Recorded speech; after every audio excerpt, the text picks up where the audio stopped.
กราบสบายดียามคอยคำลงแรงแกพี่น้องจ๋าสบายดีบ่ทุกคนเด้อพี่น้องเด้อยินดีต้อนรับสู่ช่องแม่น้องบอยคือเก่าคือเดิมจ้าพะโล้เพเล่มาฮอดบ้านเจ๊สีแล้วพี่น้องป้าบัวเดือดฮ้อนแล้วจ้าเฮ็ดจังไดก็บ่ได้มื้อนี้บ่ได้ลงคลิปทั้งวันจ้าพี่น้องที่ป้าบัวหายไปโทรศัพท์ป้าบัวมีปัญหาจ้ะพี่น้องหรืออีหยังล่ะป้าบัวก็แก้บ่ได้หายเจ็บเฮ็ดเจ็บก็เฮ็ดบ่ได้พี่น้องต้องมาเพิ่งเจ๊สีละจ้ะจนค่ำละบ่สามารถเปิดตัวเอสได้พี่น้องเปิดจังได้ก็เปิดบ่ได้จ้ะบ่สามารถสร้างรายได้ได้จักเป็นเพราะหยังป้าบัวก็ว่าป้าบัวถ่ายปกติอยู่แต่เป็นอย่าง2 คลิปแหละพี่น้อง2 คลิปสอนป้าบัวถ่ายคิดว่าถ่ายอันใหม่ลองเบิ่งว่าเพิ่นสิเป็นคือเก่าบ่ก็เป็นคือเก่าพี่น้องจนปัญญาแล้วจ้ะวันนี้ทั้งวันป้าบัวบ่ได้ลงคลิปขึ้นฮอดพี่ขึ้นฮอดน้องพี่น้องโอ้ยสวนเพิ่นกำลังถามหาว่าโคราชเมื่อน้ำพ่อบ่นี่โคราชนึกว่าเจ้าไปเที่ยวใต้คอเคลียใหญ่เลยพี่น้องเพิ่นโคราชเอ้ย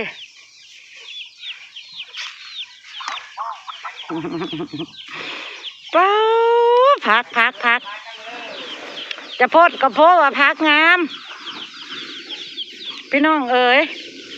จะมาต่างกันกับของป้าบัวลุงพรแต่ละบาทไหนฮะ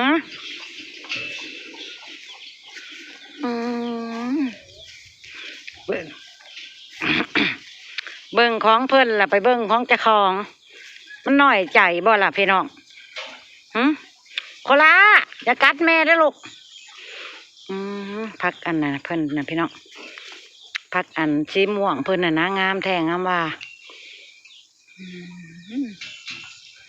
เบิ่งแน่พักบัวพักยังกับเพิ่นปลูกก้อนก็บ่ได้โดนเนาะพี่น้องแต่ว่างามสุดที่จะบรรยายมันคือก็งามคักงามแน่ถือโอกาสชมชวนเจสีรอเพิ่นก่อนพี่น้องเพิ่นกำลังชำระล้างลูกเพิ่นเดี๋ยวป้าบัวกับชิย่างไปหาเพิ่นนั่นแหละแต่ชมชวนเพิ่นก่อนเบิ่งโคราชเพิ่นขึ้นฮอดบ่คอเคลียขนาดมาสิลุงเชื่อนี่มาเชื่อนะมาดูดีปล่อยเพิ่นอยู่เฮือนติกระเดียวเลี้ยวไปน้ำลูกเกสีพี่น้อง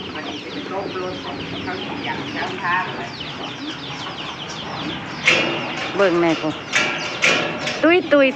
ยมีแต่โตอ้วนหวายเพิ่นน่ะพี่น้องพวกนี้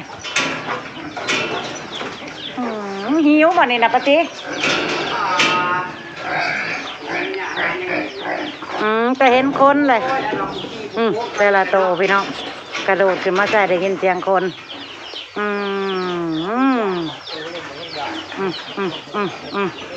นี่โตอ้วนจักเดือนแล้วนี่เจ๊2 เดือนกับ2 เดือนโตจำทางตีได้พี่น้องเลย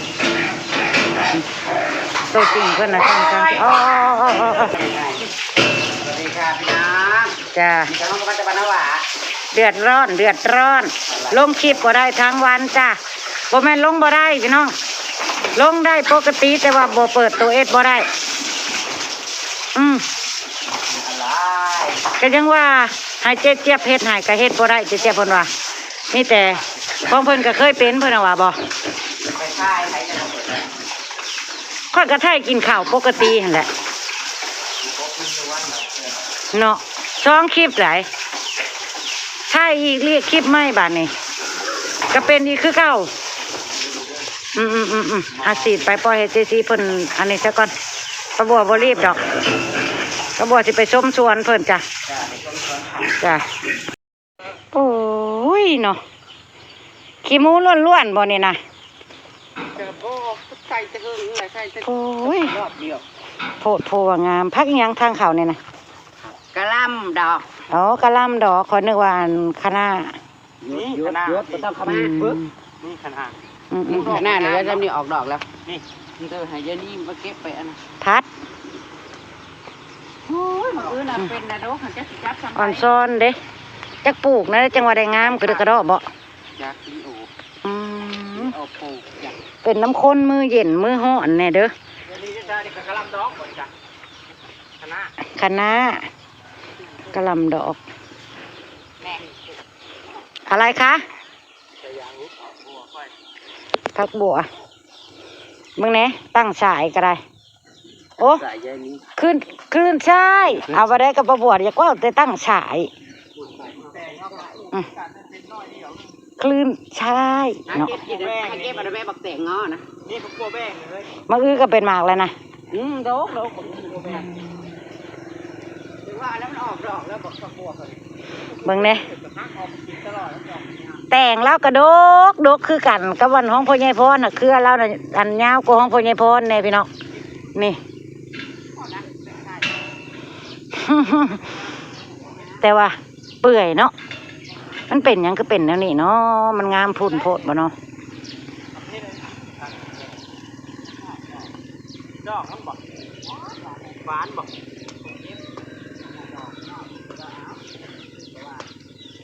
ผักบัวนะมึงเนี่ยผักบัวเขาเล่าผู้บ่มีแมงซ้อนรบกวนเนาะมันก็เป็นนั่นนี่ เดียวขนาดคอยนะว่าได้คือว่ามันจะต้นใหญ่ป่านนี้เด้ก็รักกูมันคือว่า โอ้พี่น้องเว้ย จันโคตร ปลาบัวบริถือค่ากล้องใส่มือจับกระชั้นดึดๆในเด้อพี่น้องจ้า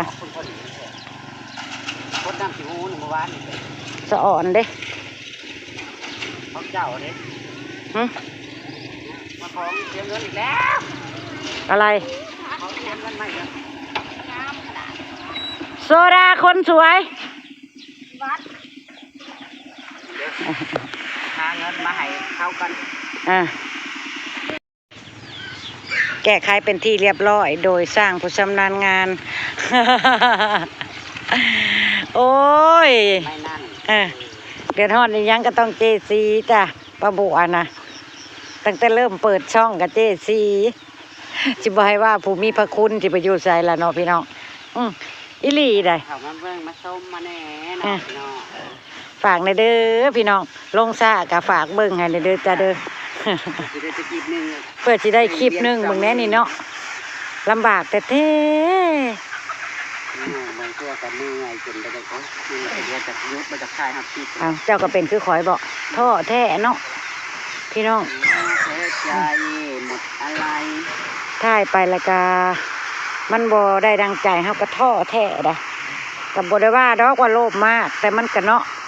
กำลังใจหั่นนะอ่ะ สามห้ากันอยู่บ้าน อ่ะ ช่องใหญ่ๆเขาแหงแล้ว อืม เมื่อมันวิวบักถึงสักกันเลยไปบริยุทธ์แหละช่องง่ายจ้ะ โอ้สะอ่อนพักเพิ่นพี่น้องเอ้ยมักอื้อนี่นะคืองามคักงามแน่แท้บ่ ใส่ตั้งแต่หุ่นแล้ว ไปกินอัน มันก็ใส่เพื่อเดียวใช่ป่ะ เด็ดยอดมันตอนยอดมันให้มันจับหน่วยบานนี่หน่วยมันเป็นโรคร้ายก็เห็นกระเจ้านะว่าอันเอาปิดไปแกงใส่หน่อไม้น้ำเข้ามาแล้ว ยศ โอ้โหเฮ้ยมาเอาไหม เอาเดี๋ยวนี้เบิร์ด โบราณไหมเนี่ย คนละพักมุนบนโลดคะแนนนี่เลยไปออกมาอ๋อคนละโอ้ยหูจักควมอยู่เนาะไปคนละไป ว่าเอาแอนเพิ่นนี่กาลิมซอย หัดไว้บ่หัดไว้เพิ่นจะก่อนเนาะ เขามีแต่ข่อยนั่นบ่กล้าข่าวเลย แต่ว่าเพิ่นมีผัว เพิ่นก็หูจักควมเพิ่นยาคนละยามันจักมาหยอกข่อยนี่อำลาพระจากแล้วจ้าพี่น้อง หยอกแขวนะ พบกันคลิปหน้าจ้า แล้วก็ทำ จ้าไปแล้วหน้าที่ไผหน้าที่มันประบัวคือกันแล้วนี่เมื่อกับจิลุยคือกันแล้วนี่นะแต่ว่ามาแก้ไขอันนี้ซะก่อนไปอำลาพระจากไปแล้วจ้าลุงพร ปลาโคล่าก่อนมีกินบุญเดือนดีพี่น้อง บ่ได้ไปใช้ดอกมืออื่นนะอยู่เฮือน